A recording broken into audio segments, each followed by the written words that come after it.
Welcome to the Business Insider Podcast, where we interview the top business leaders in their respective industries. Welcome, everyone, to the Business Insider Podcast. I'm your host, Brian Marshall, and we have another great guest with us today. We have Gal Borenstein. He's the founder and CEO of the Borenstein Group. Gal, welcome to the podcast. Thank you for having me. Before we get started, I got to brag about you because I was looking at and going through some of your stuff, and I noticed that you're a multiple-time author. It looks like you've written 3 books. Yes. You've got one recently that came out that's called Don't Believe the Hype. It's a business leadership book, and it's about, well, I'm going to let you tell us what that's about. So tell us a little bit about the book real quick. Sure. The book is really a compilation and a response to the life experience that I had advising CEOs on issues of branding, marketing, and PR.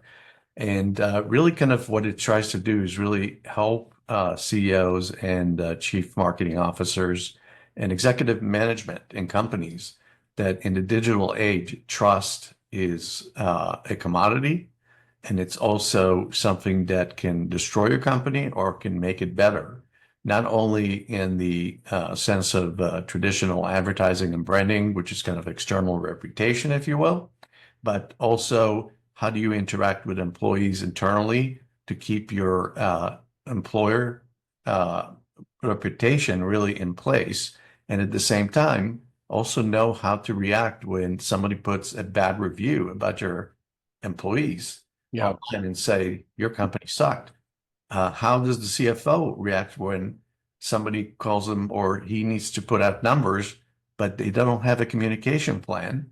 And then everything compiled by social media, by newspapers that are online, by resources and bloggers that are not even qualified to give you a real truth, if you will, or fact-based information. The bottom line is, what you got is a broken system, and knowing how to navigate the new era of digital trust, because we have no trade shows anymore that people go to. There's no handshakes where you can meet somebody and make a deal. And all of your communications are on your iPhone or Android or your desktop. Yeah. And you and I were...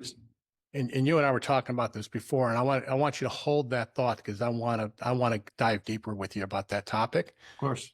Before we do, I just wanted to mention that you've got a couple of other books you've written, and I'm going to encourage people to go out and check those out. So I believe one of them is called Activate, is a book that you've written, and there's another one that is called What Really Counts for CEOs. So if people are interested in those, they can go out to some of the the places like Amazon, Barnes and Noble, Apple Books. They can download them, they can buy them. And I know you have a special offer for everybody who sticks around to the end of this. I'm going to let you tell us about that at the end. So Sure. Folks, hang in there. We've got a special offer for you around the book that we just talked about, the Don't Believe the Hype.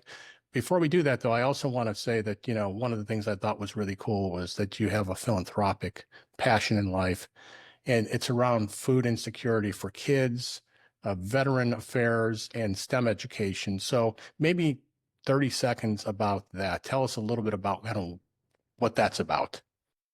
Sure. As the owner of an advertising agency, I was very fortunate over the years to meet business people, business leaders that had really kind of dual purpose. One is to be successful in what they did, whether they're a technology company or management consulting companies, and they had a passion about something. And truthfully, as I was working with these organizations, I found that they had a purpose, and that purpose allowed the entire team, the entire organization to be really focused and do more for business than just being in the business. So the first one, food insecurity, we tend to think of food insecurity for children as being in a famine-based environment. Well, in reality, in our own country alone, we have people that can't get nutritional food unless they go out of one area to another area, and between those areas, there's crime-infested community that does not allow you to actually live your life. So one of kind of the philanthropic areas that I work with is to make people aware that having McDonald's and foods that don't really help you stay with a balanced diet, especially and grow to be able to be educated and to be a member of society without having diabetes and all these type of things, is really coming from the fact that those food deserts that we have. And Exactly. it's a very solvable problem. We can all help doing that. The second one is really STEM education. I see every day people that graduate from really good universities and are failing at understanding what science is, what math is, what's engineering, what's the technology beyond basically the feature or benefits that they are clicking on an app. And that is a systemic failure of the academic institutions in this country that have all the resources, and yet people are graduating without being able to think with logic, parlay that into predictable outcomes, and create scalable solutions. So we hear about Mark Zuckerberg, we hear about Elon Musk and a few other people that actually know how to take logic and math and then parlay that into a scalable model, but the majorities don't. So whenever I meet and participate in forums where colleges are involved, I encourage people to look at STEM not as just another major or another focus area, but really as the foundation of being able to live in the digital society that we live in. And really kind of the third and perhaps what I'm most passionate about is being in Washington, D.C. area where our agency was founded. We're very fortunate to be and honored to really kind of work with technology companies that were started by veterans, by Marines, by people from the Navy, from special forces.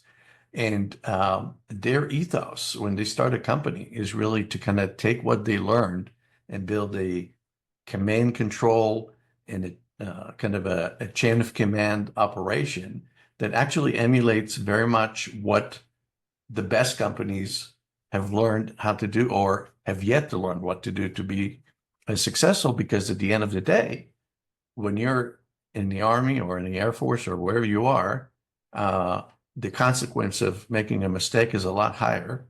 It's life or death versus losing some money on a quarter and making it to the next quarter.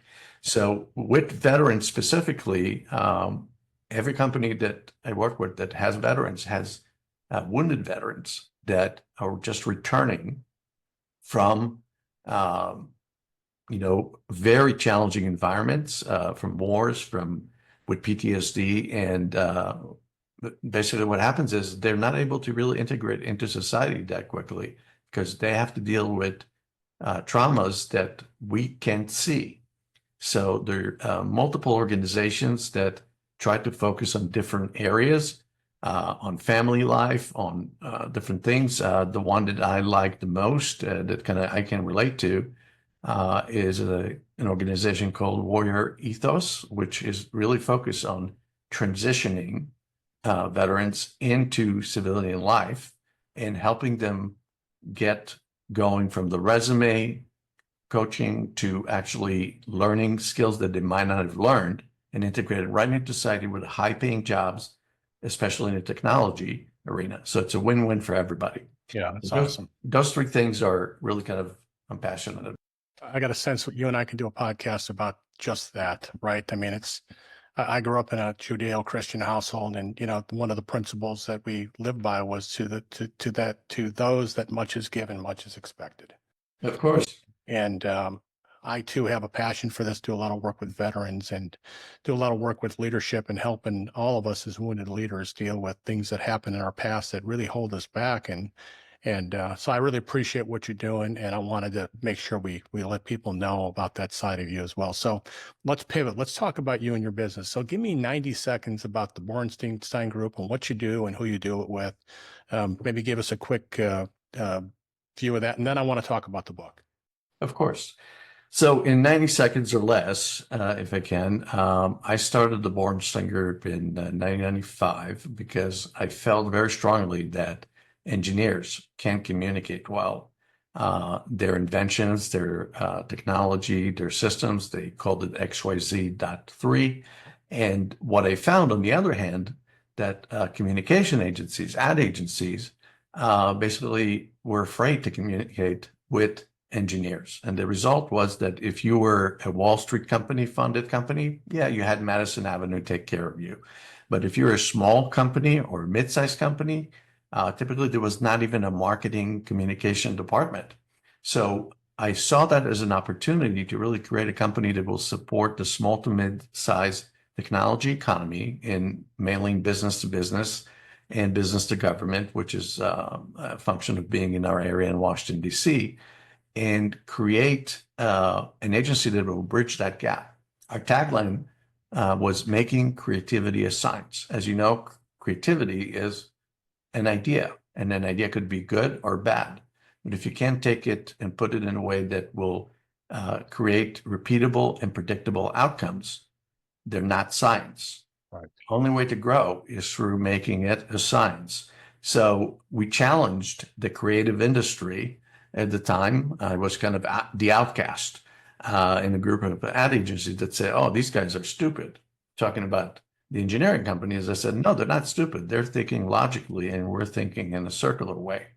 So the outcome of that was I had my first client within the first week in business when I told them that the CEO of the company that they can have quality services at the price of a receptionist at the organization. And I actually asked, what is the price of having a receptionist? Well, what is the price of communicating to your customers so they can accelerate their process of acceptance? 30 years later, the Borenstein Group is one of the top 50 B2B agency in the country.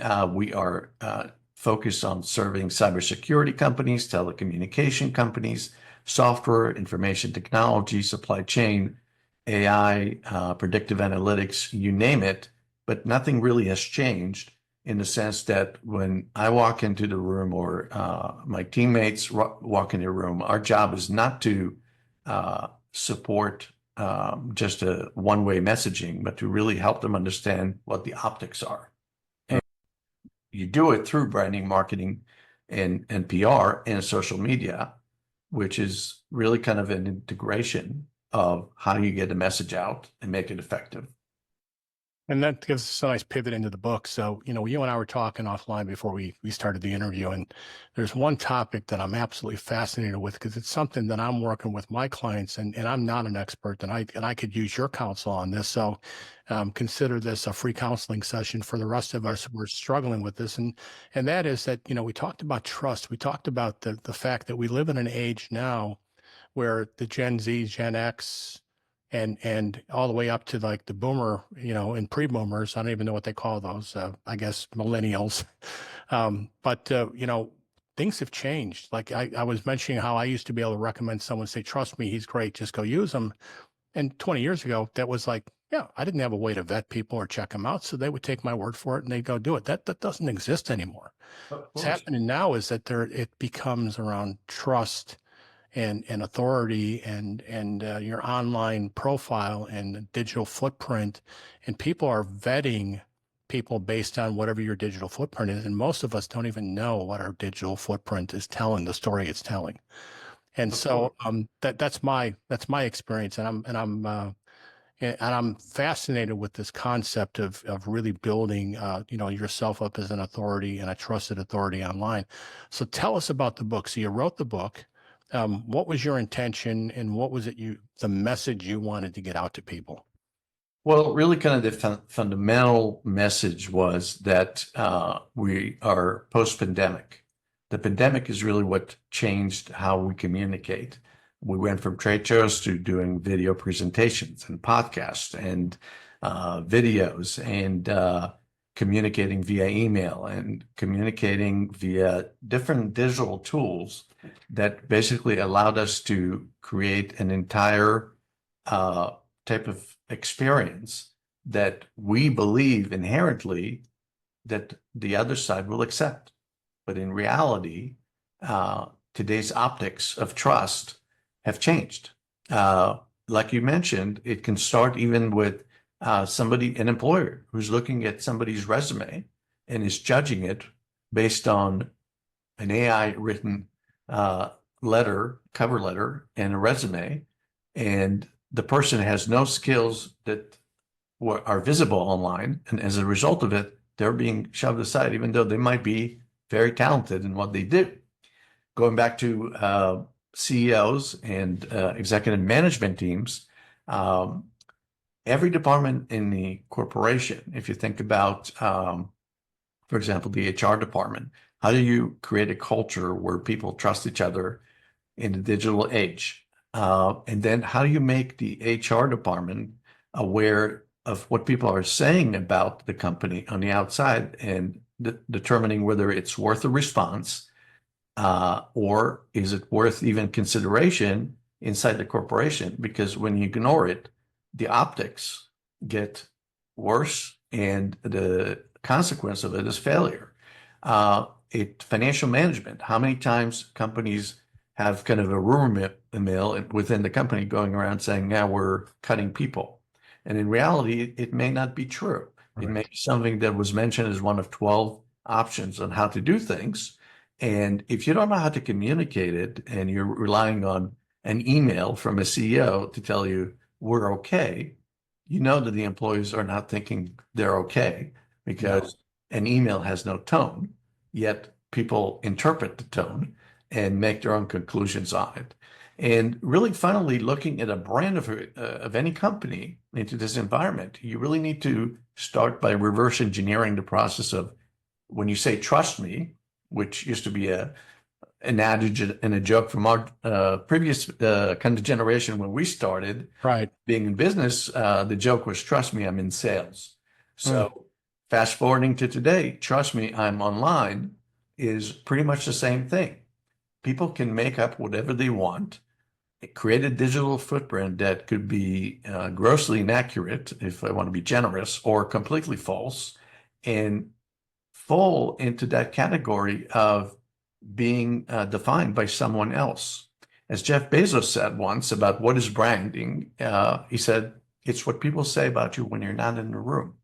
Yeah. Well, if that's what branding is, which I tend to agree, what you need to do is really think about your purpose and your brand and what do you want to communicate, but then reverse engineer the process. And the first question you need to ask is, number one, is why wouldn't somebody believe me?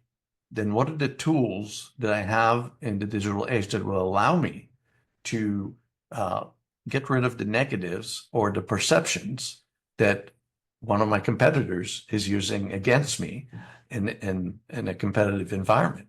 And then finally, how do we communicate it to multiple constituencies and niche in the marketplace that allows you to really hone in on what people are interested in hearing? And then, for example, when you look at a video today, now we have analytics. So if you put a video out, it doesn't mean that people watched it, even when it says that people watched it. You can see how people basically stopped at 20 seconds into a 5-minute video. Right. So do you trust that that video was effective? That's up to the people in charge to figure it out. But that's really what it's about.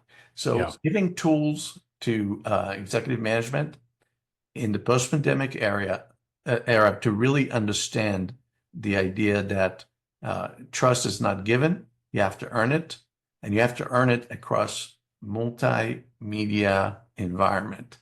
There's not one thing that will make it happen. And even if everyone in your company will trust you, somebody on the outside has the ability to throw a stone or a rock and break a window in your overall brand reputation. The one big takeaway I got from our conversation and from what you're adding now is that the day of leaving it up to others to figure out what our story is and to dictate what our story is, those days are over. You have to get ahead. You have to deal with the negative. You need to be engaged. You need to be open to criticism and not be defensive. Yeah. And the worst thing you can do is ignore it. The worst thing you can do is let others determine what your reputation is going to be online, because trust and reputation are a huge factor today when people choose and decide to do business. And, things like looking at reviews. The day of the influencer, I think, is coming to an end because, we saw how much manipulation there was and how it wasn't really about what was best for people, but it was about somebody leveraging their followers to sell stuff and make money. It really is coming down to that we live in an age where people are not really trusting anything they see. They're verifying it. And the way to do that is the online reputation. So I don't know if you can hear that. That was our little Academy Award music saying their time is up. But I have a 1 minute exercise I want to do with you before we get to the offer that you're going to make, and you'll tell us about that. So I want to do a quick thing called the lightning round with you, just a little bit of fun. And I would encourage everybody, if you want to learn more about what we've talked about, to go out to your book. We'll talk about that in a second. So let me just do a quick thing. I'm going to ask you some quick questions. First thing that comes to mind. There's no wrong answer. Are you ready? Go for it. All right. Coffee or tea? Coffee. Cats or dogs? Dogs. If you can only grab one weapon right before the zombie apocalypse, what would it be? And Uzi. An Uzi. That's good. If you had one superpower, what would it be? Invisible.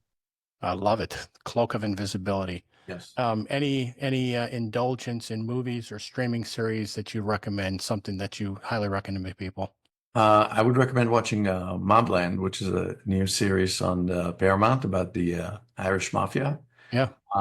Any mafia or organized crime series, I'm addicted to that. Awesome. So I just learned a lot from it. I just started watching The Sopranos. I'm a little bit late to the party, but what a great series. Forget about it. Forget about it. Book, besides your book, in addition to your 3 books, what another book that you'd recommend?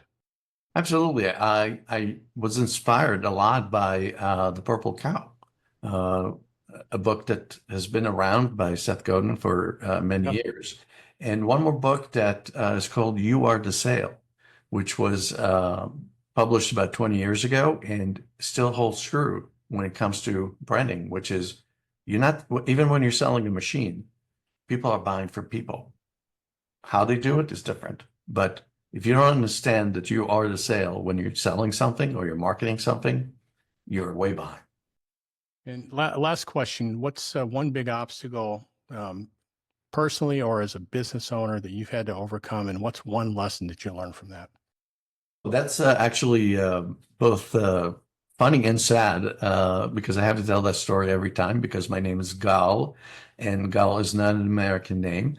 I was born and raised in Israel, and I came here at age 21. And I was basically the new immigrant or the next generation of immigrants that the previous generation of immigrants look to basically say, what are you doing here? And why are you here? And what are you addressing? And my name was really kind of butchered so many times that it was called Gal, Ghoul, gallbladder, anything that you can imagine. And that difficulty in the first year or two made me really sad and almost depressed because I said, I'm coming to a country with free ideas, and I bought all this shiny hill and the American way, and only to find out that no, there are groups of people that refuse to learn anything. So after being and becoming a naturalized American, I learned that really the quick answer is if somebody can't spell your name and you repeatedly explained it, it's really an FU to you. And that's the American way. Yeah. It's you. It's not on me when I gave you the information. So, and then it became a business joke that I used to as an icebreaker to say, my name is Gal. You probably don't know how to spell it, but it's G-A-L. And if you don't know, get a life. Yeah. And it worked almost every time.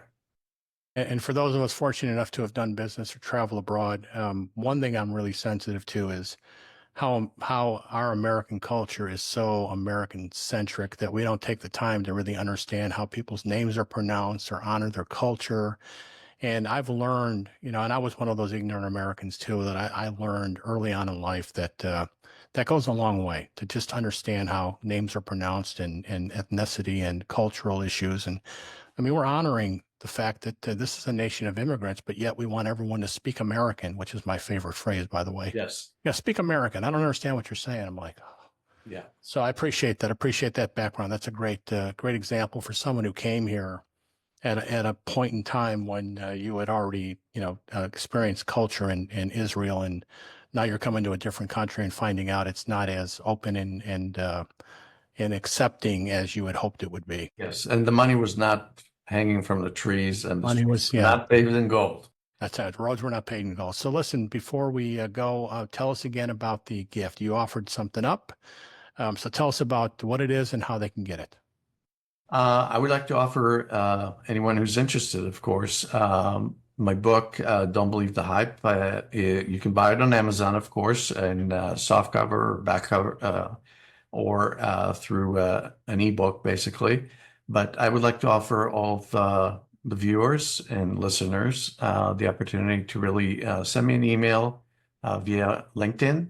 Or connect with me via LinkedIn. And once I have your information, you can request a hardcover or softcover version of the book, and I will send it to you autographed. And I'll be very interested to hear after you read it what you learned from it, because at the end of the day, nobody knows everything. And I always look at myself as a perpetual learner, and that's kind of the competitive advantage. You never can stop learning. Nobody knows everything. Well, I'm going to definitely take you up on that offer, and I'll encourage others to do the same. We'll put all that information in the show notes that'll be fine in the description below this video. So don't hesitate. Get out there and grab that book and give Gal that feedback. So Gal, appreciate you being on the podcast. You got a great story. I wish we had more time. I think you and I could probably spend 4 hours. I could probably do a Joe Rogan podcast with you without all the things you have to share. So great having you. Appreciate you being here. Appreciate the fact that you came to America and put up with us, when you were 21, and what a great story you have. So folks, remember, we highlight great resources like Gal. So check out some of the other podcasts on our channel. And in the meantime, it was great having you. And thanks again for being here. I think it was a really pleasure and an honor to participate in this discussion. And the most important thing is I hope people learn something from it and apply it to their organization to be successful.